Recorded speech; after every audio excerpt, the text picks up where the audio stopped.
Good morning students, welcome to the online classes that is conducted by St. James School and College. So here I am going to describe about your English literature book. So here I have your English literature syllabus. The first chapter is Spring Morning. This is a poem which is written by William Wordsworth. So in this poem, the poet is describing about his morning, about a weather. So there was a roaring in the wind all night. पूरी रात हवाओं का गर्जना होता रहा. The rain came heavily. बारिश बहुत तेजी से आई and fell in floods और बाढ़ में भर गया.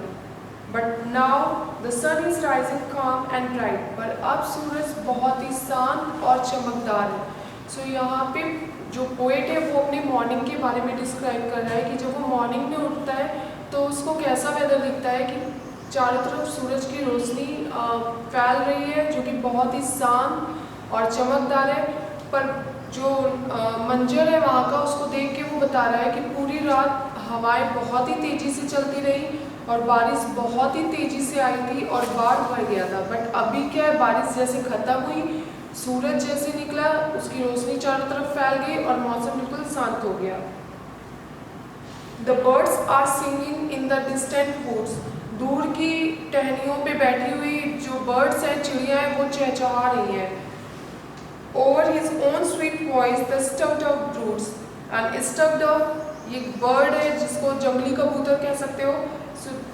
स्टक डव अपनी खुद की आवाज़ में ब्रूडिंग कर रहा है. ब्रूडिंग की जो वो आवाज़ निकाल रहा है उससे ऐसा लग रहा है कि वो कुछ परेशान है और इधर उधर कुछ ढूंढ रहा है.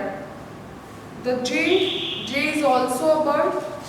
Make answers as the magpie chatters. Magpie bird का नाम है. magpie चैटरिंग कर रही है. magpie एक ब्लैक एंड वाइट बर्ड होती है विद अ लॉन्ग टेल जो चैटर कर रही है, चहचहा रही है. And the J makes answer और उसके रिप्लाई में जे बीच बीच में एक आवाज़ दे रहा है जिसको देख के ऐसा लग रहा है कि जो मैगपाई चैटर कर रही है, जे उसका बीच बीच में आंसर दे रहा है. Jay is Neelkanth. And all the air is filled with the pleasant noise of water. और जो चारों तरफ की हवाएं हैं वो बिल्कुल उसमें ऐसे लग रहा है कि एक प्यारी सी आवाज़ है जो कि आवाज़ एक बारिश की बूंदों की है. जब पानी बरस चुका है तो उसके बाद भी हवाओं में बारिश की बूंदें थोड़ी हैं तो उसकी एक बहुत ही प्यारी आवाज़ आ रही है हवाओं से. All the things that love the sun are out of doors. वो सारी चीज़ें जिनको सूरज की रोशनी की ज़रूरत है, जो सनलाइट को पसंद करती हैं, वो सारी चीज़ें जब गेट से बाहर निकलोगे तो चारों तरफ का जो एटमॉस्फेयर है वो वहाँ पे वो सारी चीज़ें मिलती हैं जिनके लिए सनलाइट बहुत ही इम्पॉर्टेंट है. The sky rejoices in the morning's birth.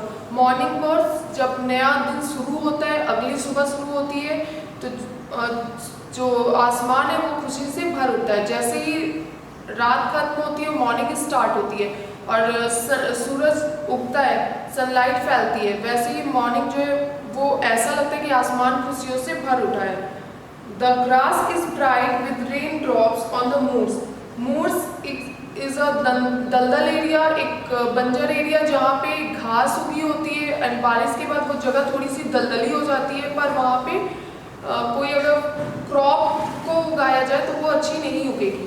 So that is not good for the crops. But वो एरिया दलदली होती है और वहाँ पे पूरी एरिया ग्रास से भरी होती है. So the grass is bright with the rain drops. तो जब बारिश हो चुकी है तो उन ग्रास पे बारिश की बूंदें थोड़ी थोड़ी मौजूद है और जो बहुत ही चमक रही हैं और ग्रास बहुत ही हरी और चमकदार है उसकी वजह से. The hare is running races in her mirth. Hare is खरगोश, एक बिग खरगोश खुशियों से आनंद में. Mirth is happy laughter. So वो खुशी के साथ जैसे ही बारिश होती है उसका जो ब्यूरो है, उसका जो बिल है वो पानी से भर उठता है और वो बाहर निकल आता है. जब वो बाहर निकल के देखता है तो चारों तरफ की एरिया जो है वो बहुत ही आनंद देने वाली है. पानी की बूंदें गिर रही हैं और सनलाइट मौजूद है, हवाएं अच्छी चल रही हैं, बर्ड्स चहचहा रही हैं. तो ये सब नज़ारे देख के वो हेयर बहुत ही खुशी से उस दलदली एरिया में उस ग्रास के ऊपर दौड़ने लगता है।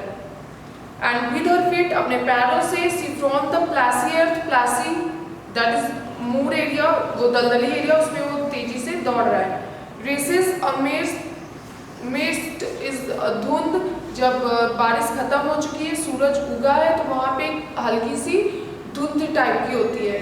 सो वो धुंध उठ रहा है, क्यों उठ रहा है? क्योंकि उसमें अभी पानी उस एटमॉस्फेयर में मौजूद है।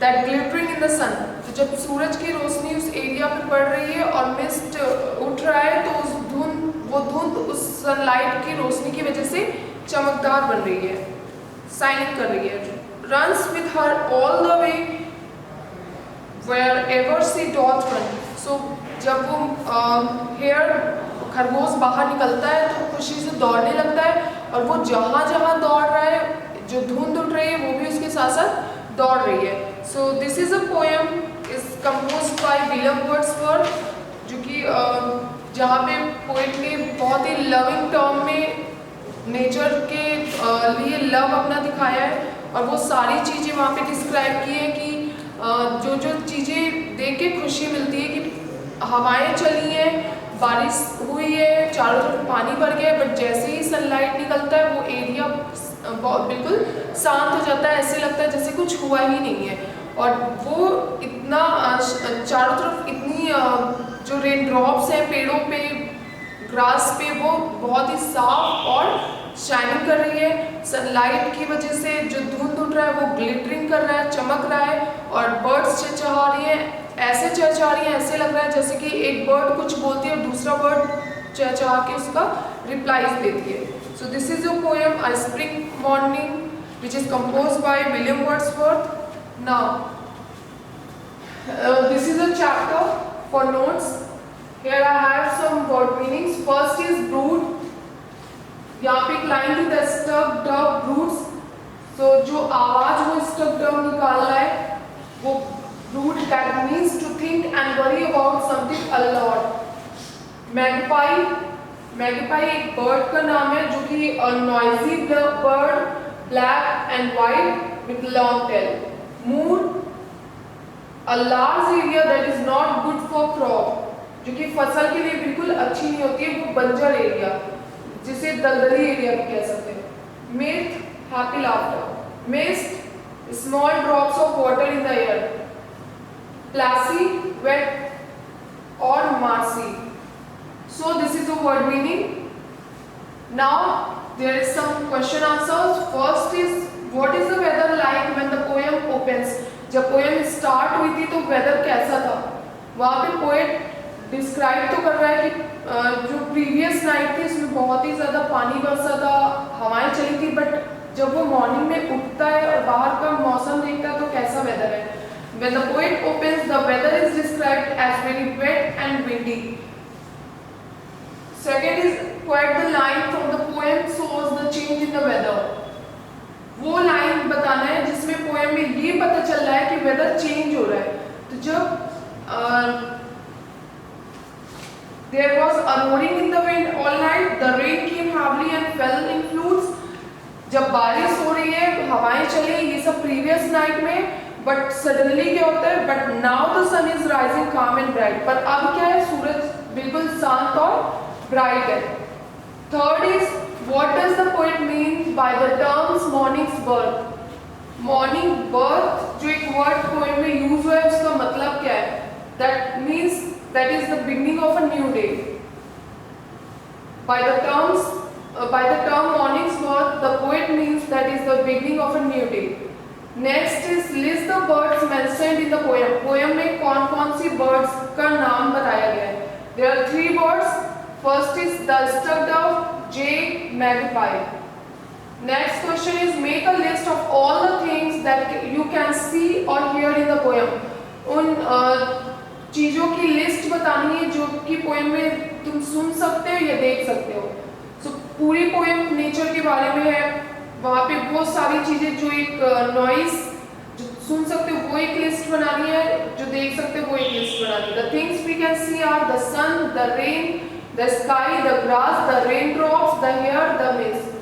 The sound we can hear are the roaring of the wind, the singing of the birds, the pleasant noise of water. Next question is, how do you know that the poet is a lover of nature? The poet has described everything in nature in very loving terms that shows the poet is a lover of nature. So जितनी भी चीजें हैं poet ने बहुत ही loving terms में बताई है, जिस लविंग टर्म्स में उसने डिफाइन किया है, that shows that poet is a true nature lover. So this is a chapter Spring Morning that is composed by William Wordsworth. Thank you.